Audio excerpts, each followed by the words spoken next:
Bagang ipalit po si Cayetano bilang bagong Senate President. Kaya sabi natin, wala na talaga itong Senado. Kailangan i-abolish na. Pagkatapos, itong si Alan Peter Cayetano, may proposal po. Pinare-resign lahat at mag-snap election.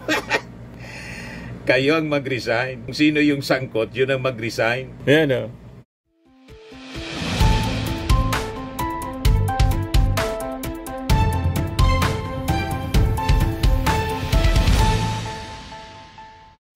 Hello po mga kababayan, si Dante Maravillas. Dito ulit tayo sa ating podcast, Live with Dante M.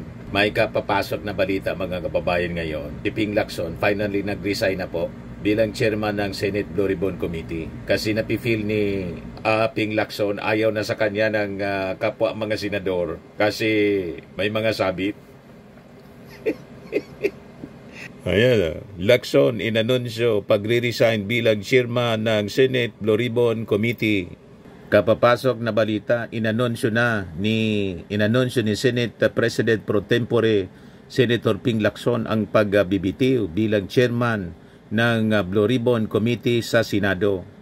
So sabi po niya, since all chairpersons niya of the Senate Committee are elected by our peers, I serve at the pleasure of my colleagues, particularly the members of the majority.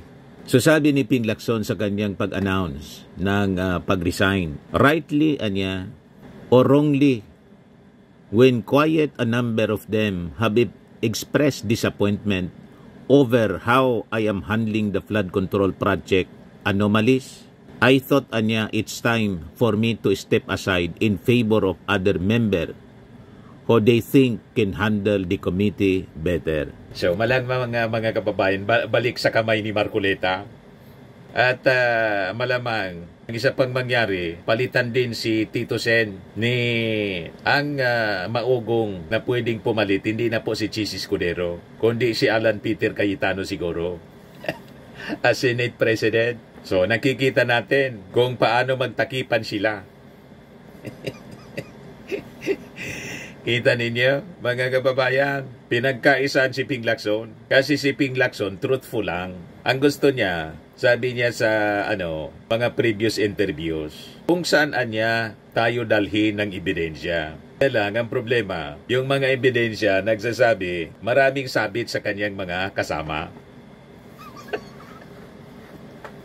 Maraming sabit. So malinaw, na-cover up ito sa mga sabit sa Senado. Payag kayo sa ganun po. Pero sabi ni Ping, tuloy ang aking laban. Yan sabi niya, no amount of criticism from misinformed netizens and partisan sectors can distract or pressure me from doing my job right. But when my own peers start expressing their group or individual sentiments, maybe it is best to vacate. Nevertheless, I will continue to fight a corrupt and rotten system in the misuse and abuse of public funds, as I have consistently done in the course of my long years in public service. Yan mismo yung post niya 1 hour ago mga kababayan, before siya na mag-decide na finally na mag-resign. Sabi niya, hindi man chairman ng Blue Ribbon, tuloy ang laban ni Senator Ping Lacson kontra katiwalian. Ang pagiging chairman ng Blue Ribbon tulad ng lahat ng komite sa Senado ay halal ng kanilang kapwa senador. Matapos ipahayag ng ilang kasamahan sa Senado ang kanilang pag-alinlangan sa isinasagawang investigasyon hinggil sa mga maanomalyang flood control projects, magbibitiw bilang chairman ng Senate Blue Ribbon Committee si Senador Ping Lacson. Nagbitaw na nga po. Ito ang tagumpay ng kadiliman. Totoong tagumpay ng kadiliman. Gusto nila manatili sa dilim ang paggamit ng pondo ng bayan na nasasangkot po ang maraming senador. At ang ikinasama ng loob ng mga senador nang sabihin ni Ping Lacson, almost all anya may insertions. Pero pinaliwanag naman po ni Ping Lacson na hindi man po masama ang insertions. Per se, hindi siya masama. Kasi yung insertions, saan ibig sabihin yan? Amendments. And that is part of the power ng Congress na mag-introduce ng mga amendments or insertions. Ang masamaan niya, sabi ni Ping, kickback. Nag-insert ka, pagkatapos pinangialaman mo yung project, humingi ka ng komisyon at tumanggap ka. Madaling sabi, kickback o pagnanakaw, yun ang masama. Pero kung halimbawa may insertions ka at pinabayaan mo siya na ma-implement ng maayos, hindi ghost project or substandard, ano man ang masama noon? Kung pinakinabangan ng bayan. Ang masama kung ibinulsa. Tama si Ping po. Ito yung interview kay Ping Lacson kanina sa DCWB. Pakinggan natin yung parte. Nabibitin kasi suspended until further notice itong investigation. Yung mga nakalipas po ninyong mga pagdinig, marami na talagang lumalabas eh. May mga testigo rin po or resource person na nadadagdag patungkol po sa issue ng flood control project. Kung maghihintay pa po na matagal, baka mabitin din yung ating mga kababayan. Yun nga, sinasabi ko nga, nag-conflict nga sa, natapat sa budget deliberation, may pakiusap nga rin si Senator Gatchalian kung pwedeng ma-prioritize mga rason na lang yan po. Yung budget hearings. Kasi ako nga, hindi na nga ako halos nakakatin ng budget deliberation eh. Dahil nga, hindi mga cover story na lang. Pang-cover up. Siyempre, magpiprepare ka. Para po itigil yung investigasyon ng Senado ng chairman si Ping Lacson. Kasi maraming nasasabit na senador. Ano ba? Binabantay yung interview sa inyo. Oo nga eh. Parang, alam mo, ewan ko ba, parang stalker eh. Lahat ng pati yung si Marcolita sa ex, pinabanggit niya sa privilege speech. Tapos sasabihin niya, mahilig daw magpasaring. Eh, katakot-takot na pasaring nga yung ginawa niya eh. Pero ano sir, hindi kayo magiging komportable kung sa kanya mabalik yung Blue Ribbon Committee. Malabo yun sir. Kasi kung siya yung elect ng majority ng mga senador, yan ang gusto nila. Sa kanya mapunta. Wala ano magagawa ko doon. Kung sakaling ituloy ko yung aking intention, ano? Sa ngayon, intention yun. Kinukonsider ko talaga yun. Katunayan, nagka-craft na nga ako ng sulat papunta kay Senate President Soto. Just in case na talagang yun ang maging decision ko, wala rin naman makakapigil sa akin. Pero kung maibabalik kasi wala naman akong mapapala dito. Ano bang mapapala ko? Sinabi ko na nga, last hura ko na ito. Yes, wala naman akong planong, alam mo, hindi naman sa pagbubot ng sariling bangko. Para sa bayan na nga lang ito. Parang ito na lang yung balik utang na loob ko sa pagkatagal-tagal ko ring na ginugol na panahon na bilang public servant. At alam mo, pwede na ako mag-count ng blessings, ika nga, ano? In spite of so many brickbats, mga diatribes, kung ano ng mga basing na nakukuha ko. Pero sige lang, hindi naman ako nadidistract doon. Pero pagka yung mga colleagues ko na nagpapahayag na hindi na sila happy, hindi na happy kasi maraming sabi. Usapan yon. Kasi nga, sila yung nag-elect sa akin. At sila nag-elect ng lahat ng chairpersons ng lahat ng komite. So pag wala silang, pag majority sa kanila, wala nang tiwala, what is left, no, for me to decide on or to do except magbitin na lang sa bilang chairman. May mga ganun lang yun. Sabi ko nga, hindi naman nag-serve at the pleasure of anybody except my peers. Pero kung may kasi babalik para po kay... lang i-explain natin sa mga kababayan natin na yung election kasi ng chairman ng mga komite, although acclamation na lang ang nangyayari kasi pinag-uusapan yan sa majority, ini-elect pa. Election yun eh, sir, di ba? So, kung sino ang gusto ng majority. Correct. Opo, parang, Pero yun nga po, kung halimbawa, maibalik po kay Senator, kung maibalik po kay Senator Marcoleta yung posisyon sa Senate Blue Ribbon Committee at ito po ipatuloy na iimbestigahan yung issue sa flood control projects, makakaasa po ba ng patas na investigasyon? So be it. Kung siya yung pinagkakatiwalaan o kung sino man yung pinagkakatiwalaan ng majority of hindi my peers, credible so po. be it. pero pag hindi si unlikely Ping, yun kung sa majority, minority block kasi si Senator Marcoleta. kaduda-duda Pero na sabi ang nga investigasyon ng ni Senado. Senator Lacson, so be it. Pero sir, kumusta po naman ang leadership ni Senate President Tito Soto, sir? Although sabi nyo kanina, before pa pala nung caucus ninyo, yung sinabi po ni Senator JV na merong 4 or 5 na gustong kumalas sa majority block dahil dun sa disappointment. Sabit kasi yung kapatid niya, si Jinggoy. Nabanggit po ninyo na Kaya ganyan ang insertions ng halos sinasabi lahat ng ni mga senators. JBR Cito. Stable po ba o naapektuhan ho yung leadership ni Senate President Soto, sir? Hindi ko alam kasi nasa isipan 'yon ng aking mga kasamahan eh. Pero kung ako tatanungin, kasi na-experience na yung pagiging Senate President niya for the longest time noong nakarang kongreso. Maayos siyang magpalakad, maayos ang kanyang leadership. Laging consensus. Hindi siya nagdidikta, hindi siya nagdi-decide mag-isa. So kung ako yung tatanungin, patuloy yung suporta ko sa kanya. Ngayon, sa pananaw ng aking mga kasamahan, nagkukulang din siya sa leadership. Laging ganyan naman sa Senate. Kung sino yung merong majority, kung sino yung merong 13, at least 13, pwedeng tanggalin. Yun. So, malamang, after na mag-resign siya, pati si Tito Sen, tatargetin itong mga sangkot. Bagang ipalit po si Cayetano bilang bagong Senate President. Kaya sabi natin, wala na talaga itong Senado. Kailangan i-abolish na. Pagkatapos, itong si Alan Peter Cayetano, may proposal po, pinare-resign lahat at mag-snap election. Kayo ang mag-resign. Kung sino yung sangkot, yun ang mag-resign. Ayan o.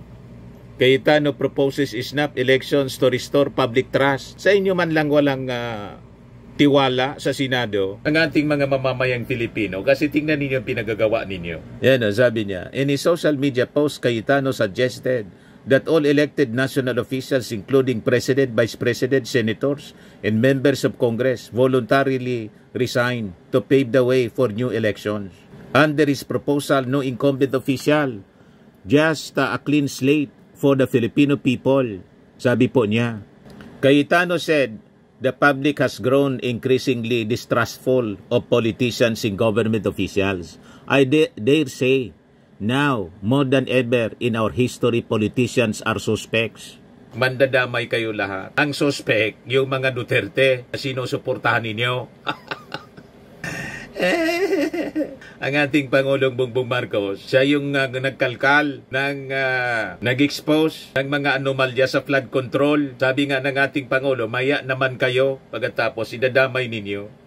Huwag kami Cayetano, pagagastusin mo pa yung ating mga mamamayang Filipino for another election. Mag-eleksyon sa 2028. Yan ang dapat. At hindi na kami boboto doon sa mga trapo na tulad ninyo.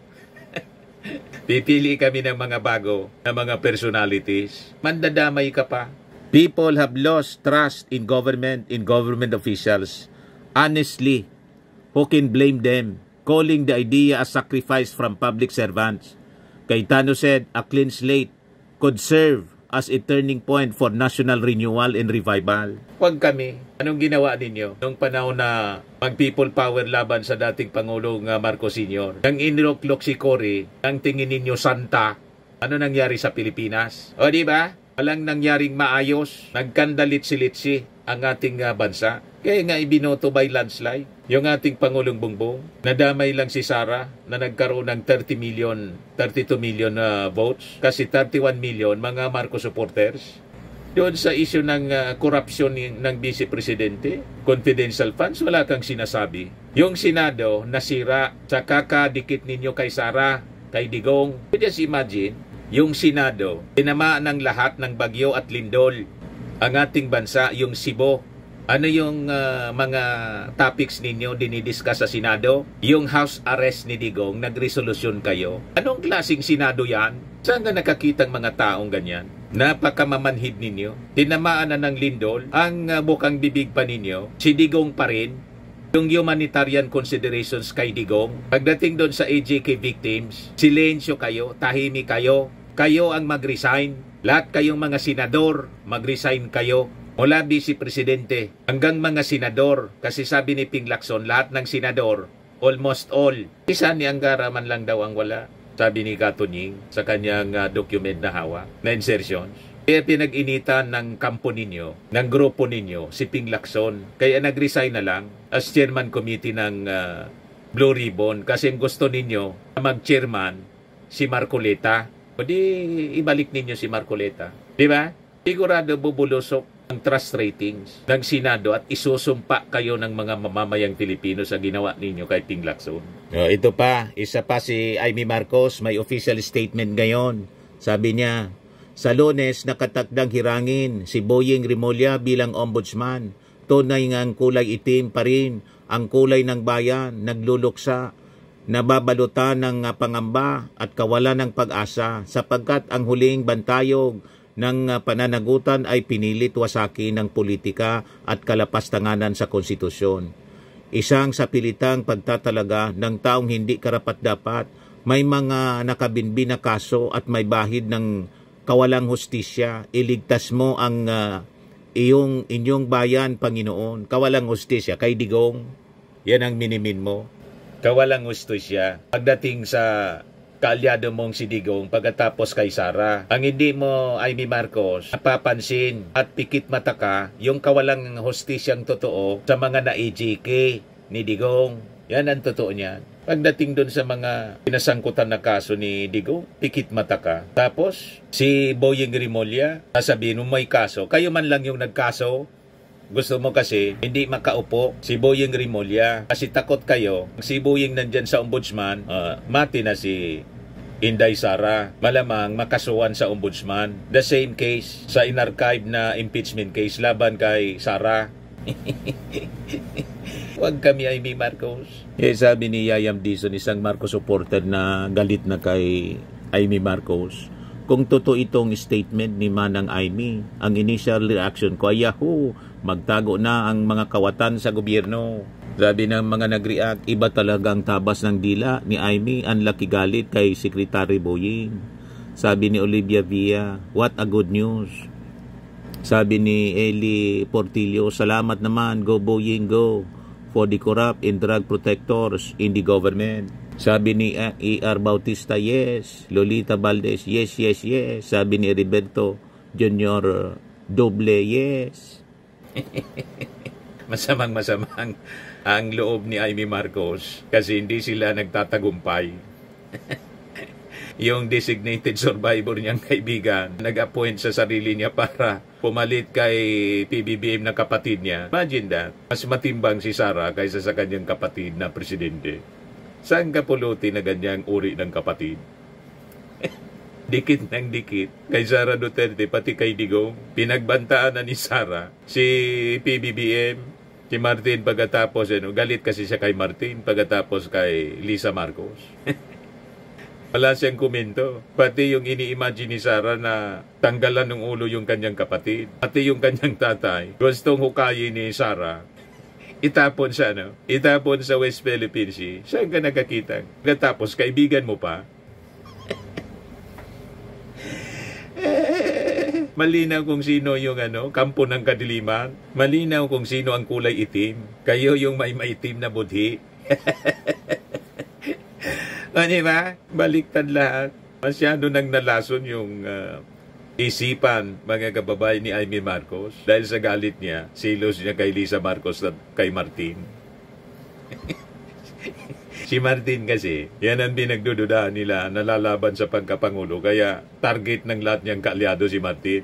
Si Sara, naging si Martin ang bukang bibig. Ang akala ko ba, si Martin, walang sinabi, walang ratings. Ilo ba sa latest na survey po, talo na ni Martin si sa trust ratings. Talo na ni Martin si Sara. 60 to si Martin. 58 na lang si Sara. O diba? Kaya ang gustong mangyari ni Alan Peter Cayetano na kaalyado nila sa minority, mag-resign daw lahat. Gustong idama yung lahat, mga kababayan. Kayo siniswerte? Napakagastos ng ng eleksyon. Pagkatapos, pag nag-eleksyon, magbo-vote buying lang. Kanya-kanyang propaganda. Tapos, mamimili lang ng boto. Tuloy ang korupsyon. Huwag kami, Alan Peter Cayetano at Amy Marcos,